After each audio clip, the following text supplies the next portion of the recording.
Well, hello my friends, my name is Liv, or Olivia if you've never been here before. Thank you so much for clicking on this video and stopping by.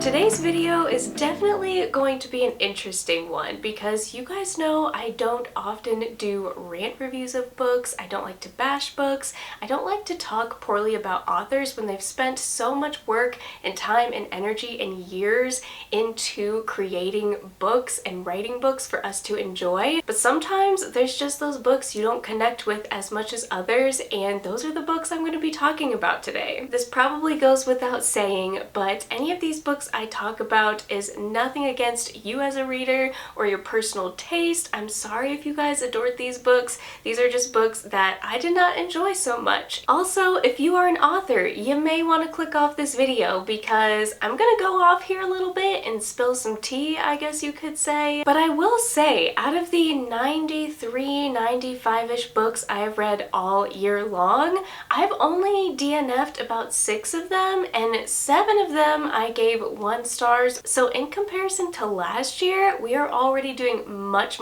better because I have so many good 5-star reads this year. Last year was just not my year for reading. I don't know what it was. I was just mood reading too much instead of planning my TBRs or something. But I would say to have such a low number out of that many books is honestly not that bad. I thought I would go ahead and start off with my DNF'd books, or if you're new to the book community, it means I did not finish these. That doesn't mean these were necessarily terrible. Some of them are kind of soft DNFs that I am going to come back to maybe at some point, but I only have 6, so like I said, really not bad, and a couple of them I may come back to. Starting us off with Book of Night by Holly Black. I did not make it far at all into this book. It looks like about 20 pages, and I started reading this at the end of the summer going into fall. I thought it would be a perfect transitional book, but it was just really dark and not what I wanted at all. The world building was actually very confusing. I actually started buddy reading this with my friend Kendall, and I think she put it down as well because the two of us were just like, we're not really feeling it. But I'm also questioning if I should actually come back to this because I've heard very poor things about it. Nothing against Holly Black. I love the Queen of Nothing series, but I just don't know if this is going to be the vibe for me. It almost feels like Ninth House by Lee Bardugo over again, and I was very disappointed by that book last year. So I'm almost wondering if I would just be better off putting it down and just enjoying one of her like fae reads versus something so dark like this. I really was curious about the academia vibes in this, but like I said, the magical system was very confusing up front and I just felt lost. If you can convince me to keep this, I will pick it back up, but honestly, it just felt like not Holly Black. I know this is adult, but there was definitely already like adult themes and adult language and different things like that that just kind of took me out of the story. So I feel like I'm gonna have a really hard time getting invested in this one. And though I do want to dive back into fantasy again going into 2023, this one just is not top priority for me right now. Next, I have These Fleeting Shadows by Kate Alice Marshall, which I am so disappointed by. This is one of the biggest disappointments I had from this year because I loved Rules for Vanishing so much, and I'm like, this is gonna be perfect. Rules for Vanishing is one of the creepiest young adult books I've ever read, and I just had really high hopes and expectations for this one. But honestly, I'm not sure if I just wasn't enjoying the book itself or if I just picked it up at a really busy time during the year where I just felt like I couldn't finish it and I had too many other fall books to rush through. If you are at all in the book community, you know there's so many different fall books to get to. I may hold on to it going into next year. I just wasn't a fan of the characters. Everybody kept saying this was like The Haunting of Hill House and Knives Out combined, and while I can see that, this just doesn't compare because those other two things are done so much better than this, and I'm just not interested or intrigued enough to find out what happens in this book. The people who I could probably see enjoying this are people that are new to the horror genre. I've read a couple more horror books than this, and I'm very, very picky when it comes to horror. I'm finding that out, and I just don't think this is gonna be worth my time. Sadly, I'm gonna put it down, but I do know she does have another book that's actually adult coming out next year, which I will be picking it up. So this is not me giving up on this author or anything. I just feel like this was not quite it for me. The next book, which I also had very high hopes for, I got on NetGalley as an e-arc called The Paradox Hotel. I started reading the first couple chapters of this book, and oh my gosh, there was so many problematic things about this. I can't even remember exactly the things that were said, but there was just so many political things shoved down your throat right from the beginning. Apparently, I was very much in the mood for like a sci-fi time travel kind of thriller book, but this just fell completely flat. There was so much unnecessary language. None of it made sense, like the way everything worked together in the world. I just couldn't visualize at all what this book was trying to get across. To be completely honest, I don't want to say I hated the writing and the writing was terrible, because I really don't know the first thing about writing, but I just was not jiving with this at all. I did not make it very far, and yeah, another big disappointment because the premise sounded really promising. Another book that was a huge disappointment was What Moves the Dead by T. Kingfisher. It's so funny that I really, really loved Nettle and Bone by this author, but I wish that had been my first experience with the author. What Moves the Dead was the first time I'd ever read anything by this author, and I just could not power through it. I actually watched a YouTube video on the House of Usher just to try to get some more background on the actual story and have something to base it off of. But unfortunately, that just didn't help either. And a couple of my other friends who I trust a lot because we have very similar taste actually gave this like 2 stars or 3, or just didn't really care for it. And even though it was super short, I made it like 25% of the way through, I just wasn't jiving with it. Nothing was happening. And once I knew the story of the House of Usher, when I went and watched that YouTube video, I was like, okay, I'm not exactly blown away. It's a creepy, sad story, but it's just not one that stands out to me. But like I said, I really enjoyed Nettle and Bone, and I'm actually reading The Wizard's Guide to Defensive Baking by this author right now, and I'm super duper enjoying it. So that just goes to show that even if I did put some of these books down or DNF them, that doesn't necessarily mean I won't pick their work up later in the future. It may have just been the book's premise or the synopsis or just something in the book that didn't hold my attention. These next 2 books I'm not going to go super in depth with as to why I DNF'd them, because I have talked about these recently just this month. The first one is The Christmas Murder Game by Alexandra Benedict. I thought that maybe I would end up coming back to this, but it was just too dark and weird, and some creepy things were happening that were just disgusting. And I mean, I've read some horror and I was okay with that, but some weird things that were happening in this book just made me super uncomfortable. I did end up making it to the 100-page mark, and this story is supposed to have 12 different days where there's 12 different riddles, 12 different keys that these family members come together and they try to solve all these different puzzles. Will someone tell me why I made it to page 100 when this book is 275 pages long and none of the riddles or puzzles have even started yet? I am just so confused about the pacing of this book. I was not invested in the main character at all. I could definitely tell she had some deep, dark thoughts, and I just could tell the direction this book was gonna take was just not gonna be good for me. But this just left me feeling kind of icky, and around this time of year I just really want something fun and joyful and festive, and this just wasn't even like Christmassy or festive at all. Unfortunately, I hated basically every single character in this book. I was not intrigued enough to know who won the game, why they won the game. I could kind of tell the hinted direction duration it was gonna take, and I was like, no, this is just not gonna be for me. And another big Christmas disappointment is Just Like Magic by Sarah Hogle. It's sad that this is my first impression of this author because I have heard that she does write really good romance books, and I would love to read You Deserve Each Other and give her another chance. Think of this book as like the movie Elf, but on steroids. Like the main character, Christmas spirit guy that comes to life,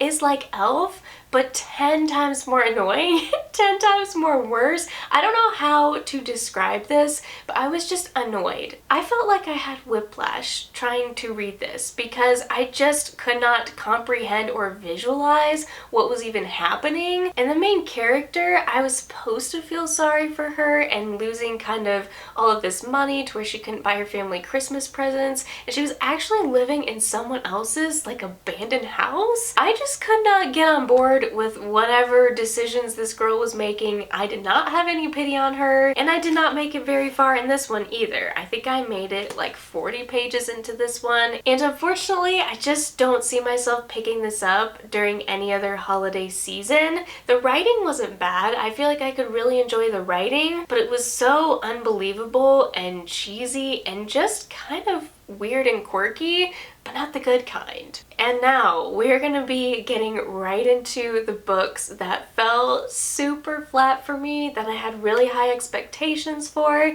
that I read the synopsis and I was like, yeah, this book sounds like me. It sounds like something I would enjoy. Not all of these books are necessarily 1 star, but they're just books that I was really hoping to love a lot more. Starting with We'll Always Have Summer.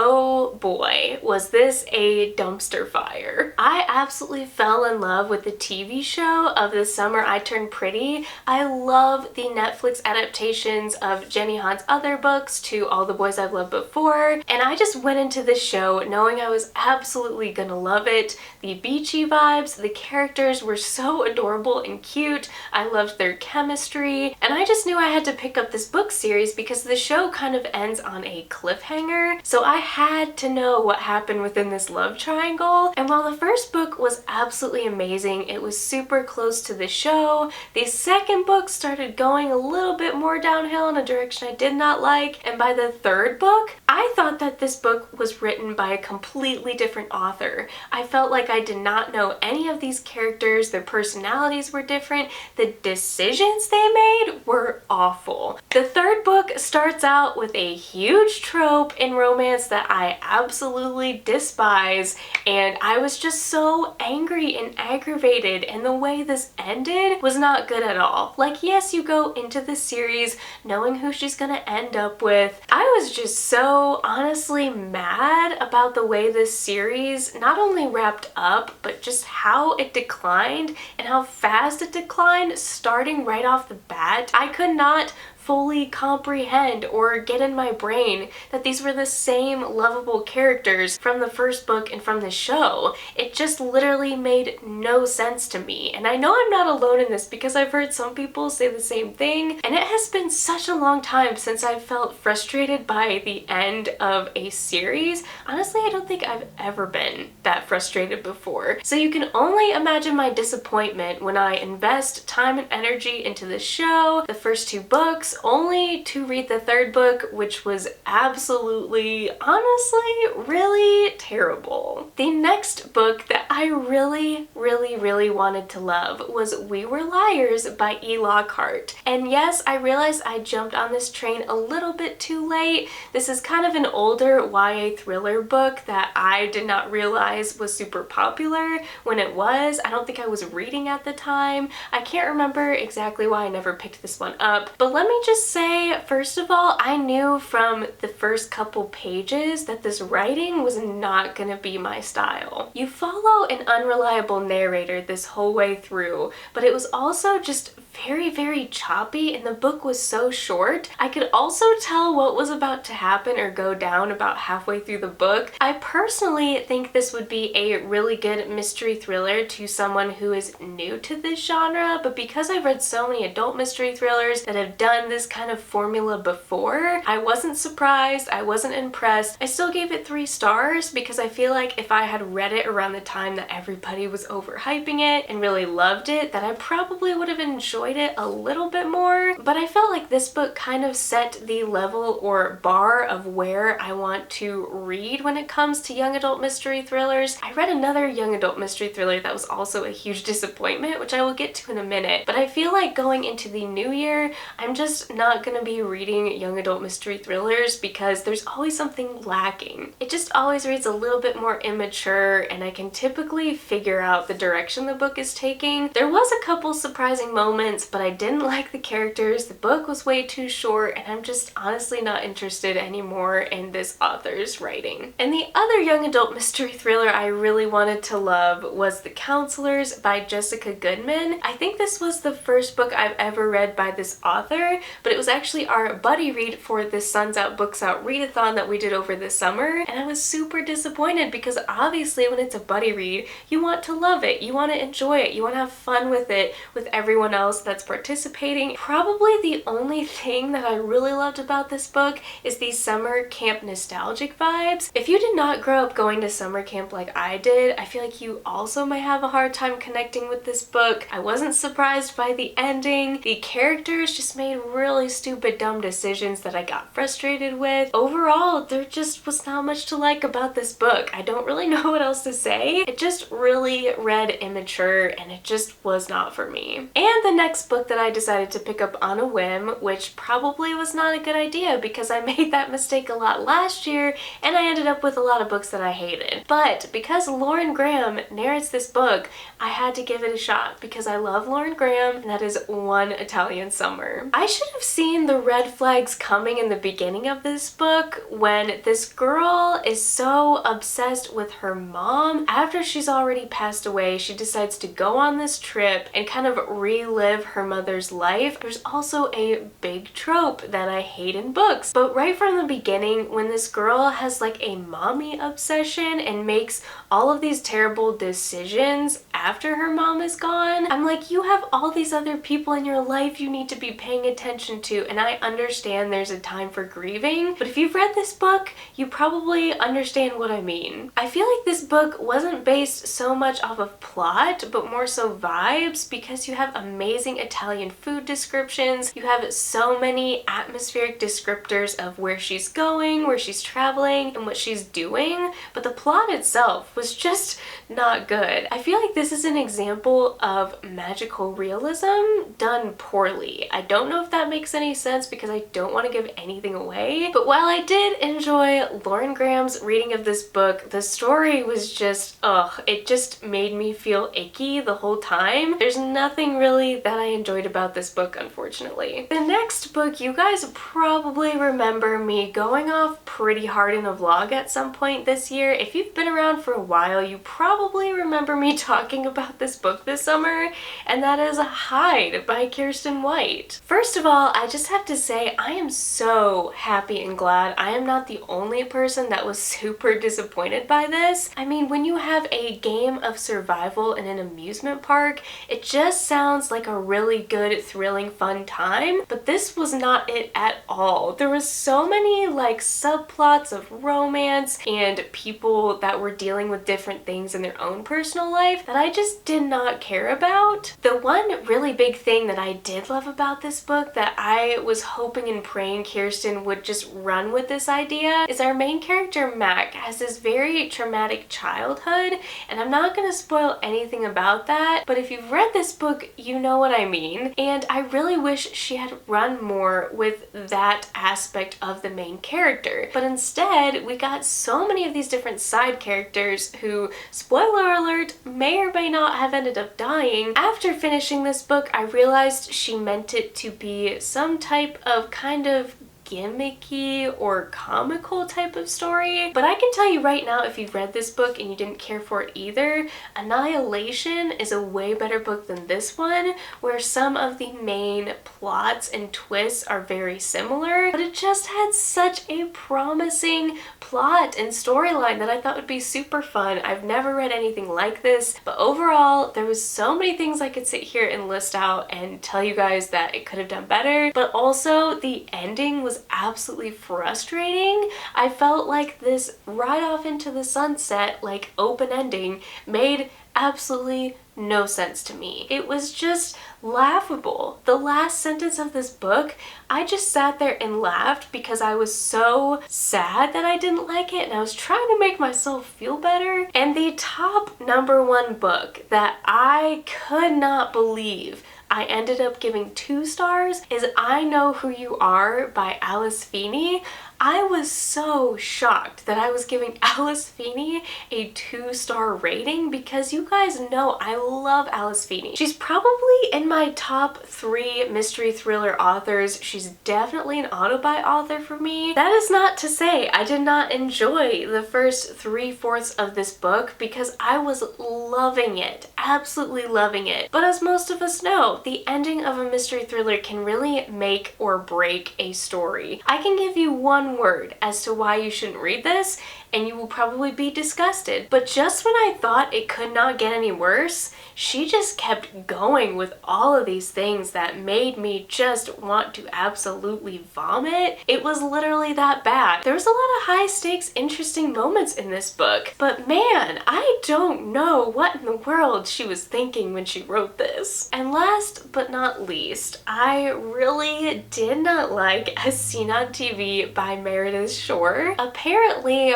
readathon, buddy reads, or group reads were just not my jam this year. There was nothing exactly problematic in this book, but the language that was used, like the verbiage of the sexy scenes that were described in here, was just awful. This was supposed to be a fun, small-town rom-com inspired by Gilmore Girls. It even says up here, adorable and steamy fun that's full of Gilmore Girls vibes by Abby Jimenez, but that was not it at all. There was maybe a couple name drops in the beginning, or our main character's last name is Geller, like Paris. This town is also called Pleasant Hollow, like Stars Hollow, but other than that, this was nowhere near Gilmore Girls. I did not get the quirky, fun, small-town characters.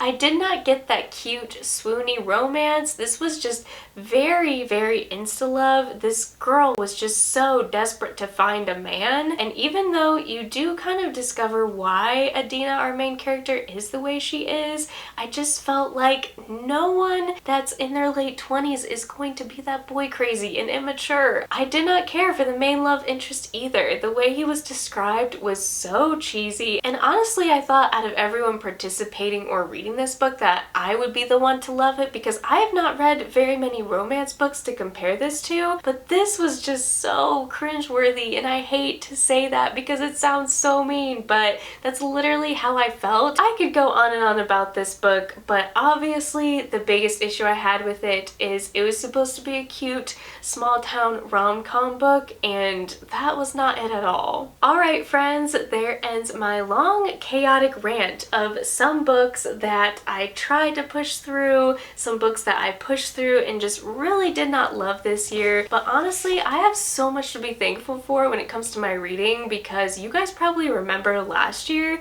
when I did my worst and best books, I had so many terrible books that I hated, but I had only maybe a top 3 books that I really loved, and this year is completely flip-flopped, so I am more than happy about that. Hopefully I did not crush anyone's feelings about any of the books that I talked about. I always find it fascinating when a book can really work for someone, but someone else can just absolutely hate it. So I would love to know a book that you just did not really care for or jive with this year. As always, thank you guys so much for watching this video. I love you guys so much, and I will see you in my next video.